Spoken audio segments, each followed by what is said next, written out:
Welcome to Squirrel, the podcast for distracted writers, hosted by Candace J. Thomas and Jody L. Milner.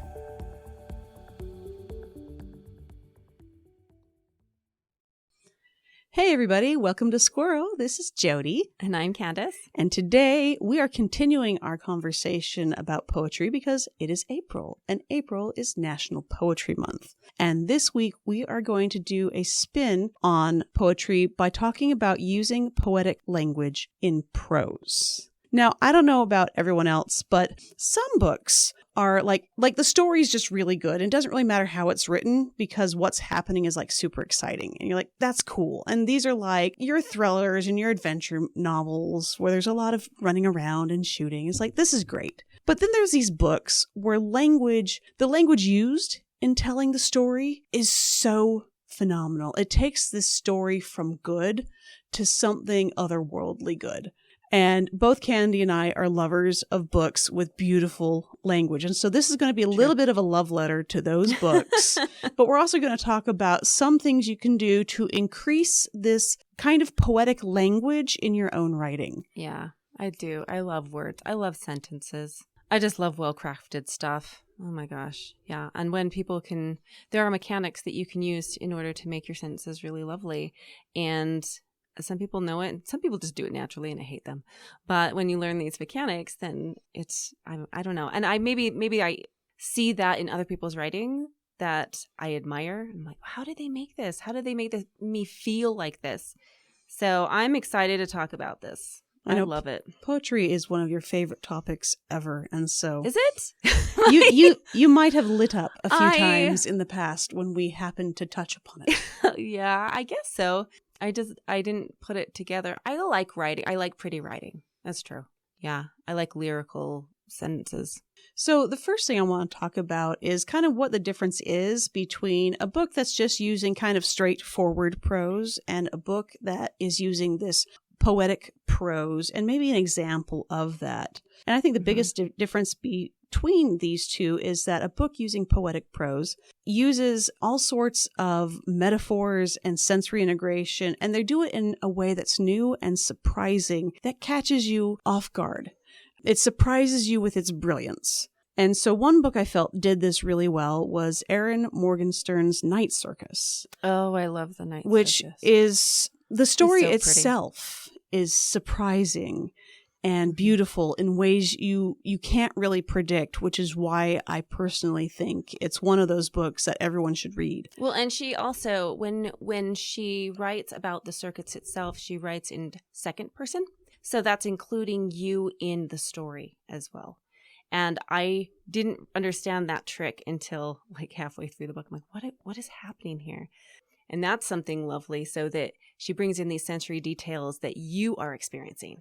Yeah, it was awesome. It takes, like, that is a true talent making that work, because when done clumsily, a you, like second point of view, it feels like a choose your own adventure novel in not a good way. Yeah, it can be really clunky. It can be super clunky. But how she does it is exactly how you mentioned it. There is sensory detail she brings in. You're smelling the popcorn, you're hearing the crowd, you're seeing all the black and white of the circus and the different like effects that they're doing. You're experiencing it with everyone else. And it's using those sensory details and that alliteration and whatever else she's using. It's amazing. Yeah. And so I pulled out one quote from Night Circus where it's using a literary technique of a repetition of a specific word, which I really liked. And so I was going to share that. Okay. So it says, I am tired of trying to hold things together that cannot be held, trying to control what cannot be controlled. I am tired of denying myself what I want for fear of breaking things I cannot fix. They will break no matter what we do. That's lovely. So we see this repetition of the tired and the trying, and she's turning this, she has no control over circumstance, into this slanted metaphor of trying to keep things together when she knows they're going to break, which I thought was really quite lovely. And it builds on, each sentence builds on itself. So it becomes stronger and stronger as it goes on. It's like I don't remember what it is in my morning brain is not kicking in. Parallelism, I'm not really sure.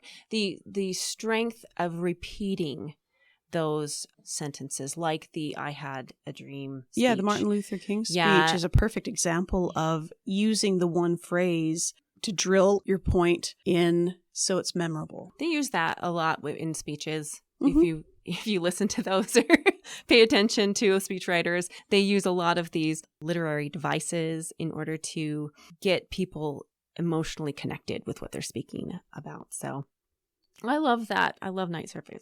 Not that I struggled in finding stuff. I mean, when there are a lot of really beautiful prose when you go back, like when people say that these books are classics, like Grapes of Wrath and, I don't know, Great Gatsby, they do have really interesting prose, and it's beautiful when you hear that. There are some things that I feel they're a little dated about it. I mean, they're gorgeous, but it can be a little difficult to understand nowadays. Just like Jane Austen, you have to get into that Jane Austen mindset. It's almost to find the beauty. A different type of language entirely. Yeah. And once you've mastered it, then it's like it unlocks for you. Mm-hmm. But when you first step into it, it is a lot like reading something in a foreign language where you're like, I understand the words, but I don't understand the meaning yet. Yeah. And I'm not saying it's not beautiful. It really is. They're all, gorgeous. But it does sometimes take your brain a little bit time to reorient. And so I looked for books that I've recently read that have more modern prose that now people nowadays would kind of gravitate to. If that, absolutely. I don't know if I'm making sense, but something that I absolutely loved, I found in Piranesi, which is Susanna Clark. Now, Susanna Clark, did you read Jonathan Strange and Mr. Neuro? I haven't yet. It's still on my list. Because it's huge. Yes, it's enormous. It's a not a weekend book. You're going to need to novel. Yeah, it's one of these. It's a honking things, and but it's awesome as well. But Piranesi is just this cute little bite-sized book, and it is just completely lovely. Let me pull up on my phone Piranesi and try to find something that I found. So Piranesi is basically this guy who's living he's documenting his time in another dimension in this other world. And his relationship with that is, let's see. Once men and women were able to turn themselves into eagles and fly immense distances, they communed with rivers and mountains and received wisdom from them. They felt the turning of the stars inside their own minds. My contemporaries do not understand this. They are all enamored with the idea of progress and believed that whatever was new must be superior to what was old, as if merit was a function of chronology.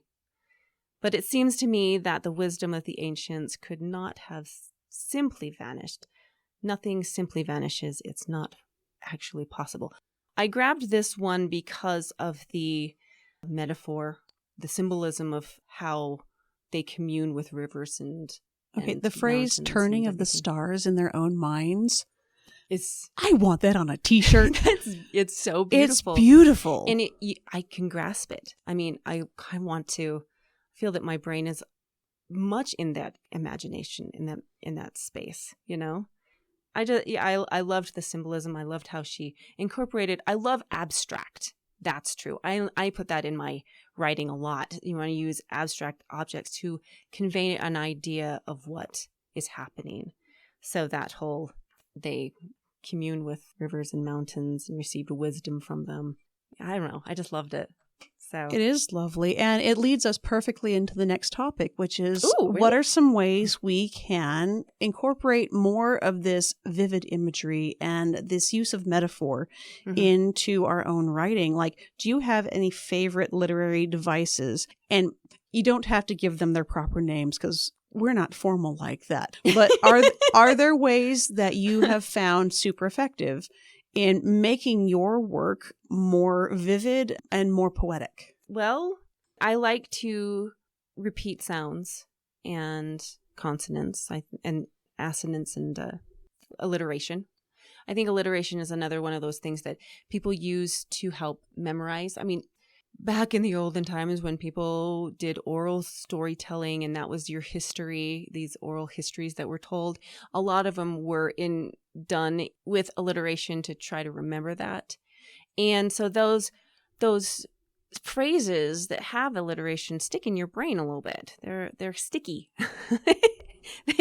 You remember those, and there's a reason. I mean, that it's just a lovely way to illustrate what you're trying to say, I guess. Well, it's like the only line I can remember from one of the Robert Frost poems is, it's like, the road is lovely, dark and deep, but I have promises to keep and miles to go before I sleep. Now, there's obviously a rhyming scheme in there, but you have all these vowels also that are working to make this little encapsulated moment. These E's, deep, sleep. And the sound. Like the sounds lull each other, like they work together musically, which is beautiful. Yeah, and it's so subtle that sometimes you just don't catch. It just rolls over you. You don't catch what they're doing. And as a writer, dissect it, figure it out. How about you? So for me, finding a symbolism or a metaphor that can be used, not like a she was big, like a whale. Like, that's really obvious. That's kind of on the nose. But if you could find something that you can kind of draw through the entire story as like, this person I am always going to speak of in terms of if she was some rare exotic bird.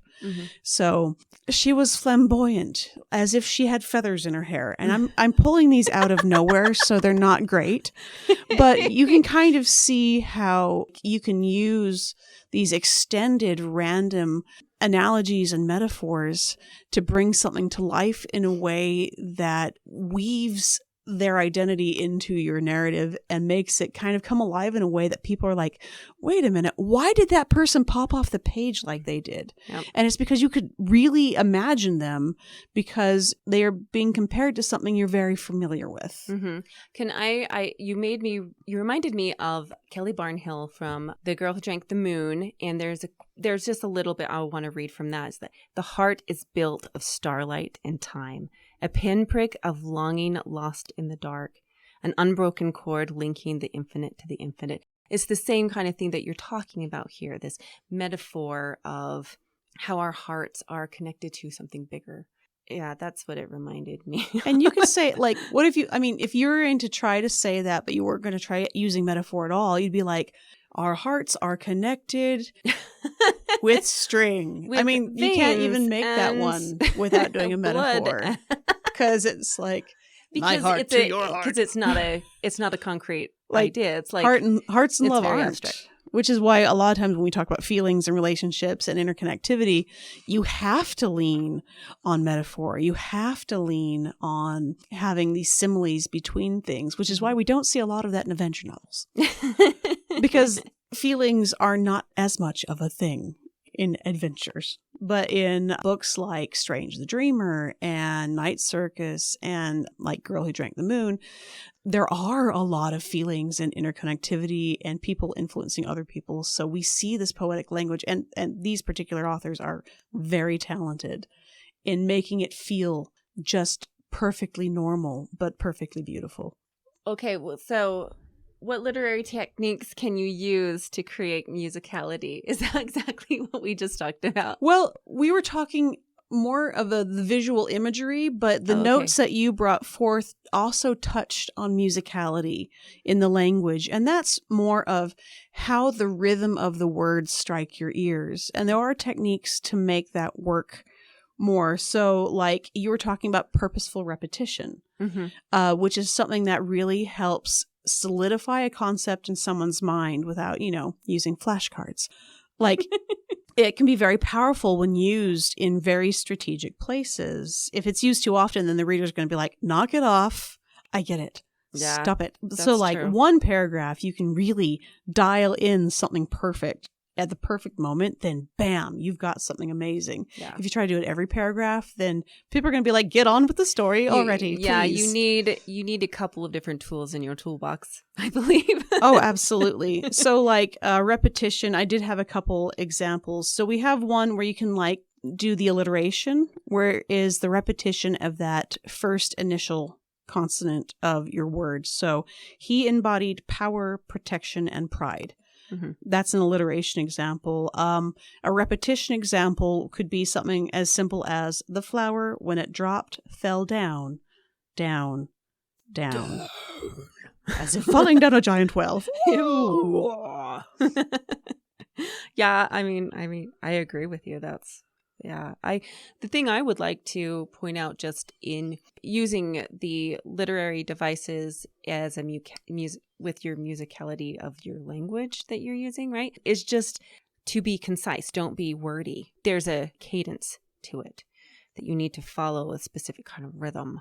I wish I had words today. I don't have any words today. There should be a little bit of a poetic structure to it, though it's a sentence and not in stanzas. There is a lovely cadence, rhythm. Yeah. And I think you've touched on a point that I think beginning writers need some time to step into, just because being able to say one powerful statement, finding one statement that captures perfectly what you're grabbing at, what you're trying to get your reader to see, is far more powerful than spending 7 or 8 sentences trying to do the same thing.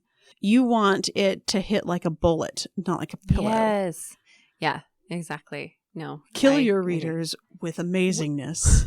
Not pillows? Not Don't pillows. smother them with pillows. Or lull them to sleep with the pillow. That is a bad metaphor, and I am moving on.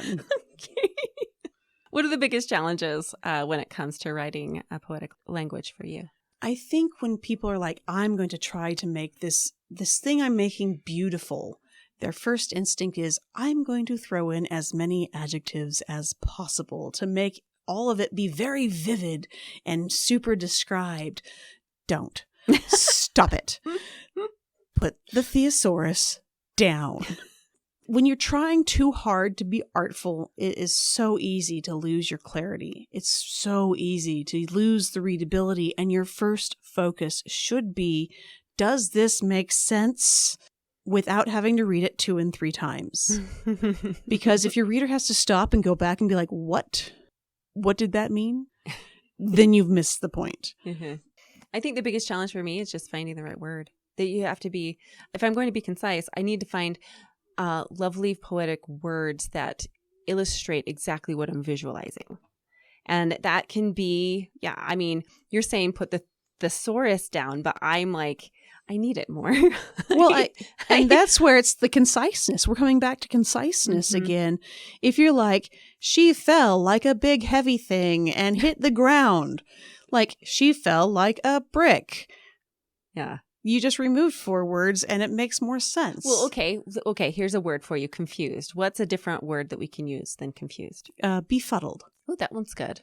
So I was thinking flummoxed. Flummoxed. That's fun to say. It's fun to say. I don't know if it's so pretty, but it's it gets you a good idea of what is happening with the character. Any others? I'm reading the notes now. Bewildered. Bewildered, yes. Good job. Why are you reading my notes? Because you gave them to me. Oh, yeah, that's right. And perplexed. I guess I like the X sound. I mean, what is it? The Mark Twain quote is the right. I'm going to paraphrase this badly, but sorry, the right. Mark Twain. Yes, Samuel Clemens. The right word is like lightning compared to a lightning bug. If you have the wrong word, but it kind of hits the point, then it's a lightning bug. If you get the right word and it's perfect, it's like lightning. Bolt. Okay. When we do the blog, I will find the right quote and put it in there. He'll appreciate that, I'm sure. So I know you have lots of feelings personally about using poetic language. What are some ways you use it in your writing practice, whether it be part of writing exercises or writing your actual stories? Like, how do you incorporate poetic language? Do you have poems in your stories? Absolutely not. That's one of the lines I don't think I will ever cross, because when I'm reading books that have a poem in it and the poem doesn't feel like it has any bearing on the story, I tend to skim it at best.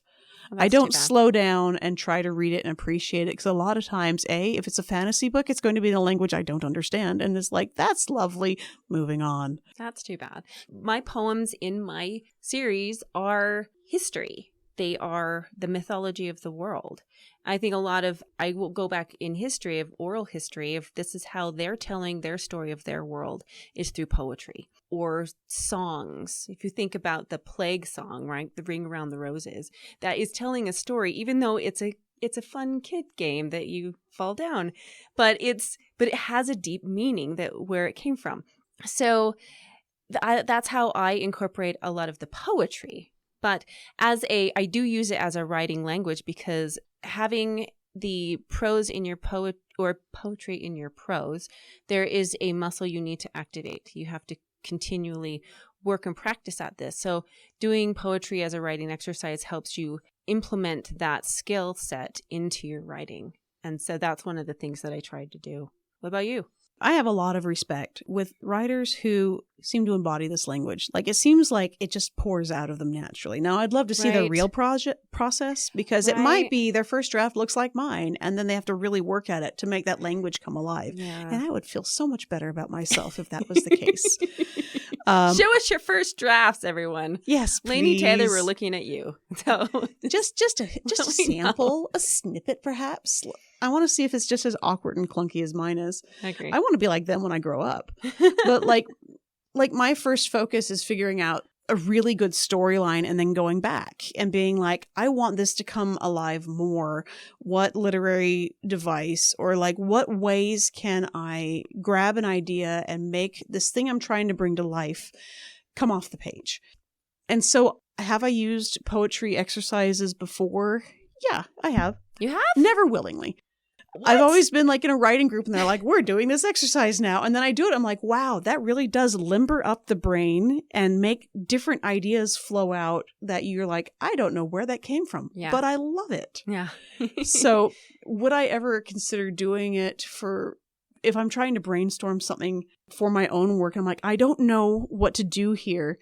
I might consider doing an exercise just to see what randomness might fall out and click together and be like, perfect, I'm taking that. Should we do this as a challenge so that you can put it on the blog? You're going to make me work? Shame. I think that would be fun. I don't know if I can commit to anything. Okay. I won't commit to anything. You won't? So if I give you a challenge right now. It's going to be a soft maybe. Read the blog and find out. It'll come out tomorrow if I remember to do it. That's fine. All right. And if I actually hit publish. Because that's the thing. I know. I want this. This would be the challenge. This is dumb, but it would use all of the different sensories. It's just writing a poem, a freeform poem about an experience of making food with someone you loved. A poem about making food with someone I love. Yes. Interesting. Grandmother, mother, child, something like that. Doesn't have to be long, but I want you to really think about it. I can do it too. Okay.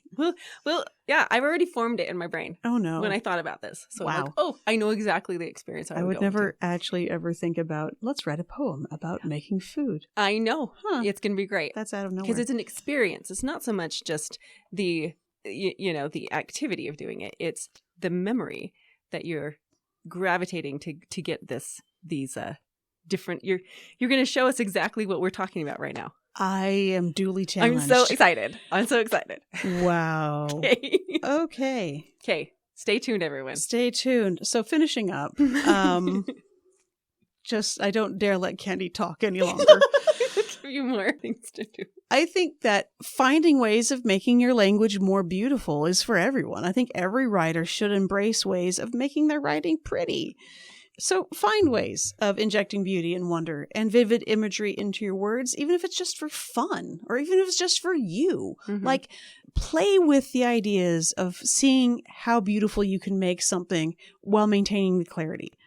And if you love it, great. Put it in something. Use it. Have fun. Yeah. Yeah. Build your toolbox. So experiment with your voice as a writer and see how your prose are and, twist them up and look at different ways to elevate them, add devices, and bring in the connection. So there is, so much beauty in words. And by playing with them with other words that enhance their meaning and influence, then people will be affected. And that's the whole point. You want people to be affected by your words. You want to keep them forever. And that's what you... Because when you read one that's done really well, like... I'm a fan. You're a fan forever. I'm a fan. Like there is a whole population of people that love pretty language. So write it for us. No, I'm kidding. Write it for you. And if we like it, even better. Alrighty. Awesome. It's been awesome. Thank you so much for joining me talking about poetry and prose. I think this has been fun. What are we doing next time? Is it my week? It is my week. It is Oppenheimer's birthday. That's right. Next week. Right. So we thought we would do one on radiation. Yay. Because that's perfect for April. I love how that fits into the rest of this month, where we had humor, and we've had 2 on poetry, and now we have radiation. Because sure. Yeah. Oppenheimer was a huge thing. It still is. I think it'll be fun. Yeah. We're going back to science. I feel more comfortable in science. It's going to be interesting. This is one that I pitched, and we'll see how we do it. See how Absolutely. Remember, if you've heard anything today that you're like, that changes a lot for me, and I have benefited from this podcast, hey, you can give us a tip. We have a Buy Us a Coffee account. We have a Patreon account. You can find both of those links on the doobly-doo below, and you can also find them on our blog, on our website. All right. Thank you for listening to the Squirrel Podcast with the Distracted Writer with Candace J. Thomas and Jody L. Milner. Please like and subscribe to our podcast for updates and new episodes, and find more information at our website, squirrelpodcast.com. Stay distracted, everyone.